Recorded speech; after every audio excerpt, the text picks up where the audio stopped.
Hello, my dear friends. Welcome back to the lecture series of Judicial Examination. I am Dr. Waseem Khan, Assistant Professor, Shri Shivaji Law College, Parbhani, Maharashtra, India. So today's point of discussion will be oral evidence. What exactly the provision relating to oral evidence are there in Indian Evidence Act we will discuss. Section 59 and Section 60 of Indian Evidence Act deals with the concept of oral evidence. What exactly the procedure relating to oral evidence are there we will discuss. तो आज का हमारा point of discussion रहेगा oral evidence section 59 और section 60 Indian evidence act का हम discuss करने वाले हैं। साथ ही साथ हम डिस्कस करेंगे इस पर पूछे गए क्वेश्चन और ऐसे क्वेश्चन जो एग्जामिनर इस पर पूछ सकता है। So without wasting your much time let's start the topic.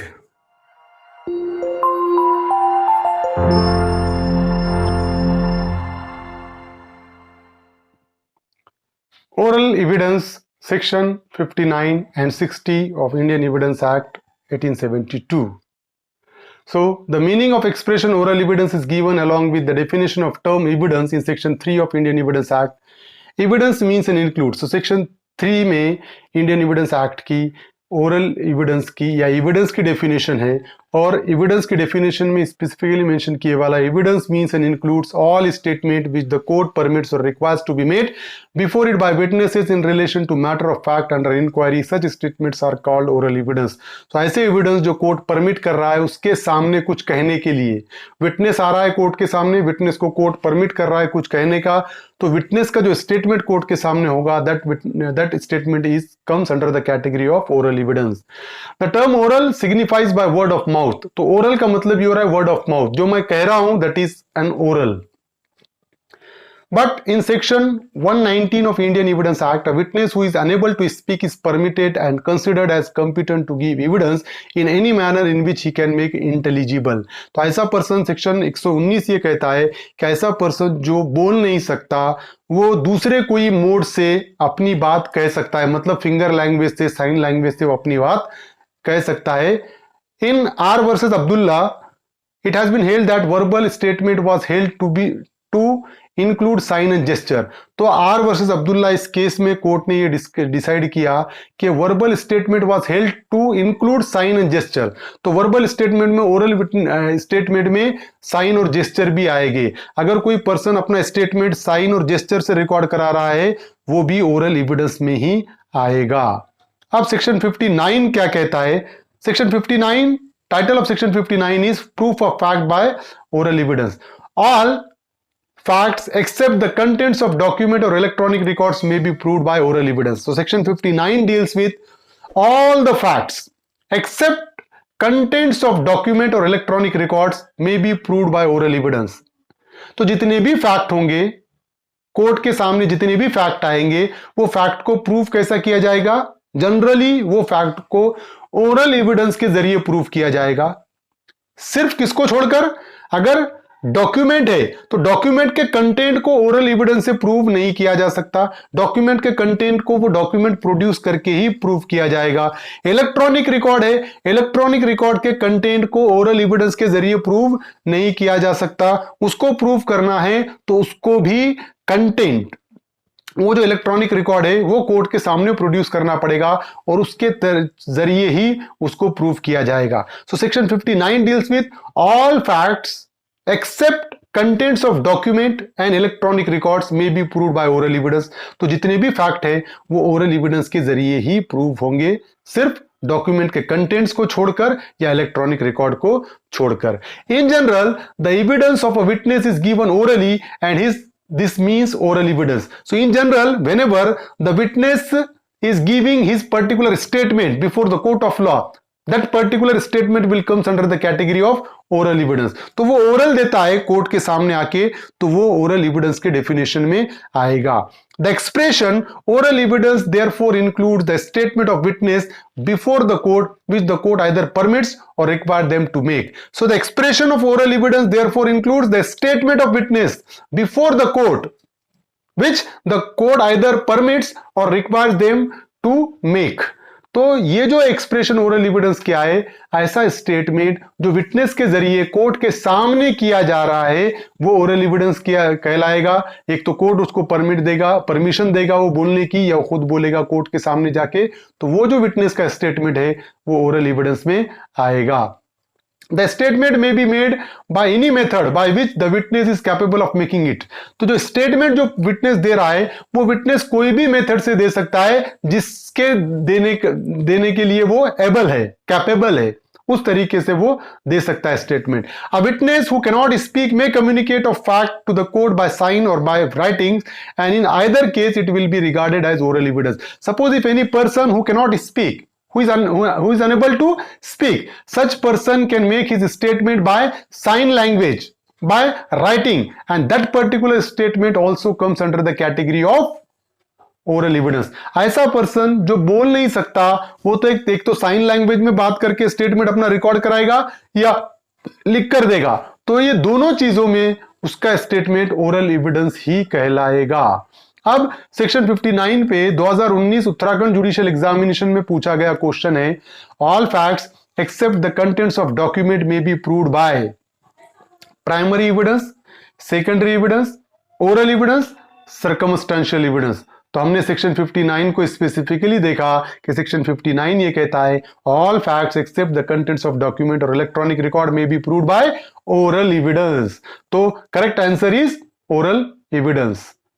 Another question Uttarakhand judicial examination 2016 में पूछा गया क्वेश्चन है, contents of a document under section 59 of Indian evidence act may be proved by oral evidence, circumstantial evidence, primary और secondary evidence, none of the above. तो जो contents है document के वो किस तरीके से प्रूव किए जाएंगे, तो यहां पर स्पेसिफिक मेंशन किए वाला है all facts except the contents of document और इलेक्ट्रॉनिक रिकॉर्ड्स में be proved by oral evidence. तो जितने भी फैक्ट डॉक्यूमेंट के कंटेंट को छोड़कर जितने भी फैक्ट होंगे वो सब ओरल एविडेंस से प्रूव होंगे, ये सेक्शन 59 में मेंशन किया हुआ है। तो अगर डॉक्यूमेंट के कंटेंट को प्रूव करना है तो किस से प्रूव होंगे वो, by documentary evidence, that is primary और सेकेंडरी एविडेंस। तो करेक्ट आंसर इज प्राइमरी और सेकेंडरी एविडेंस। डॉक्यूमेंट के कंटेंट को प्राइमरी या सेकेंडरी एविडेंस के जरिए प्रूव किया जा सकता है। प्रोबेबल क्वेश्चन है, contents of document under section 59 of Indian evidence act can be proved by oral evidence, cannot be proved by oral evidence, may or may not be proved by oral evidence, can only be proved by oral evidence under the order of the court. तो document के contents को कैसा prove किया जा सकता है, contents of document under section 59 of Indian evidence act, all fact except the contents of document और electronic records में be proved by oral evidence. तो contents of document can not be proved by oral evidence, B is the correct answer. Document के content को oral evidence के जरिए prove नहीं किया जा सकता। अब सेक्शन 60 है, oral evidence must be direct. Section 60 mentioned that oral evidence must in all cases wherever whatever be direct, that is to say, तो oral evidence जब भी कोर्ट के सामने आएगा oral evidence direct होना चाहिए, it should not be indirect one। So if it refers to a fact which could be seen, it must be the evidence of a witness who says he's seen it। Any fact which could be seen, ऐसा fact जिसको देखा जा सकता है, it must be the evidence of a witness who says he's seen it। तो वो जो fact है जो देखा जा सकता है वो फैक्ट किसने बयान किया करना चाहिए, जिसने वो फैक्ट को देखा है। मैं जाकर कहूंगा कि हाँ मैंने देखा, अगर फैक्ट देखे जैसा है तो डायरेक्ट होना चाहिए, वो मैंने ही देखे वाला। मैं जाकर कोर्ट के सामने ये कह रहा हूं कि हाँ मैंने देखा, तो that oral evidence is the direct one. अगर मैं कह रहा हूं कि नहीं किसी और ने देखा तो ये इनडायरेक्ट है और ये एडमिसिबल नहीं होगा, क्योंकि सेक्शन 60 ये कहता है कि oral evidence must be direct. Oral evidence direct होना चाहिए।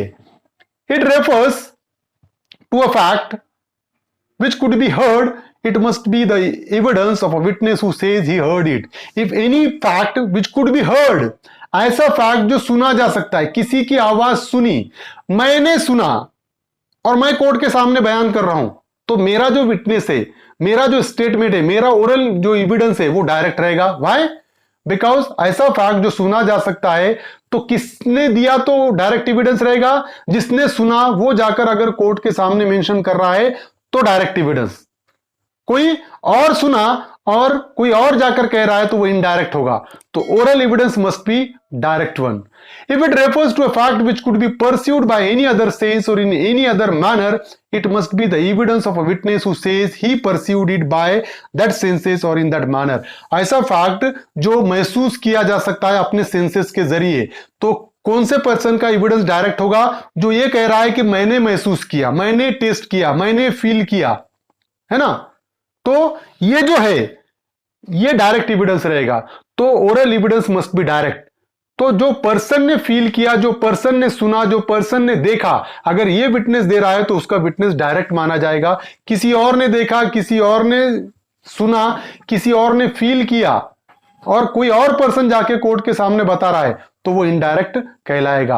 If it refers to an opinion or to the grounds in which that opinion is held, it must be the evidence of the person who holds that opinion on that those grounds.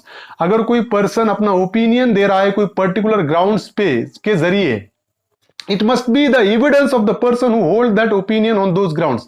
तो मेरा opinion एक particular grounds पे मैं दे रहा हूं तो वही मेरा ओपिनियन वहां पर रिलीवेंट होगा. ग्राउंड्स मेरे, ओपिनियन मेरा, तब वो जाके रिलीवेंट होगा क्योंकि वो डायरेक्ट होगा. अब this section enacts the general English rule that hearsay is no evidence. तो सेक्शन 60 ने ये कहा कि hearsay is no evidence. तो hearsay evidence is no evidence. That it must in all cases be direct and not hearsay. Oral evidence must be direct and not hearsay. Hearsay evidence is the statement of a witness not based on the personal knowledge but on what he heard from others. तो hearsay evidence क्या होता है?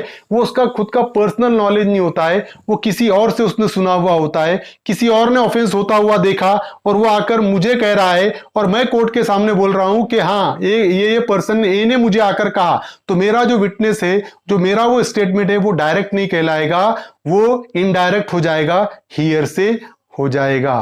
Probable question है 60 पे. Oral evidence must be indirect, direct, circumstantial, all of the above. तो oral evidence must be direct. Title में ही ये मेंशन किया हुआ है. So that is the particular provision of section 59 and 60 of Indian Evidence Act. I hope you understand this topic. If you understand this topic, please subscribe my channel, hit the notification button, hit the like button and share this video with your friends. Thank you very much.